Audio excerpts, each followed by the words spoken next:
has been 4 months since the student revolution and Sheikh Hasina's departure from Bangladesh. In these 4 months, relations between India and Bangladesh have been deteriorating. The Indian government has repeatedly raised concerns about the condition of Hindus in Bangladesh. In response, Bangladesh has also said in a loud voice that India should reduce its propaganda first. No one is targeting Hindus except for some political violence. And some big countries are not able to digest Bangladesh's new independence. Bangladesh, in whose formation India played an important role, is not even talking to the same Indian government.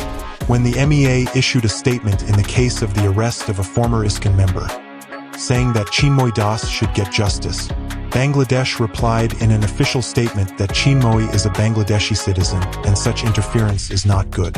When West Bengal Chief Minister Mamata Banerjee asked for UN peacekeepers in Bangladesh, the Home Advisor of Bangladesh said the UN should be sent to India for minorities here. What is the truth? Is there a Hindu massacre going on? If it is going on, what are the details? How many people have died in the last 4 months? If genocide is going on, is the Modi government unable to stop it? Is Bangladesh's anger aimed at India or its government? Why do they think the Indian government is not protecting Sheikh Hasina in India but trying to bring her back to power? How true is it that there is a planned way of spreading confusion and communal tension in Bangladesh? In the last few days, we spoke to many Indian foreign policy experts and independent Bangladeshi journalists to understand how the relations between the two countries have become so bad. What is the perception about each other on the ground? Two countries that share a 4,000 kilometers common boundary cannot fight like this. India is now calling back diplomats from Bangladesh. Talks of boycotting Indian products are escalating. If this keeps on, that time is not far when Bangladesh will go to China's side. What can the Indian government do in this situation? What is the truth in Bangladesh? Let's find out. Subscribe and press the bell icon. First of all, India-Bangladesh relations are so complicated that there is no right or wrong in it. If you want a black and white narrative, then you may as well leave.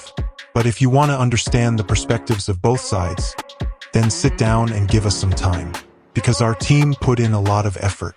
Second point, there are very strong emotional sentiments from both sides, especially from Bangladesh, regarding this issue. It is important to understand if you want a solution. Indian mainstream media has been reporting on the latest developments in Bangladesh. Minorities being targeted, Manipur air pollution, Adani, economy, unemployment.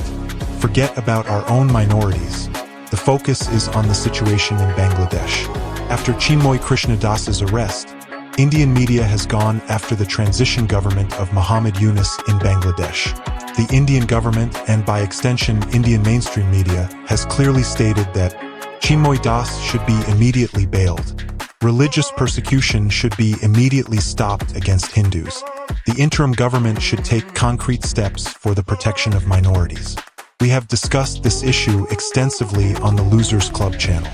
There is no doubt that Hindus have been attacked in Bangladesh, but there have been two types of attacks: political violence and communal violence.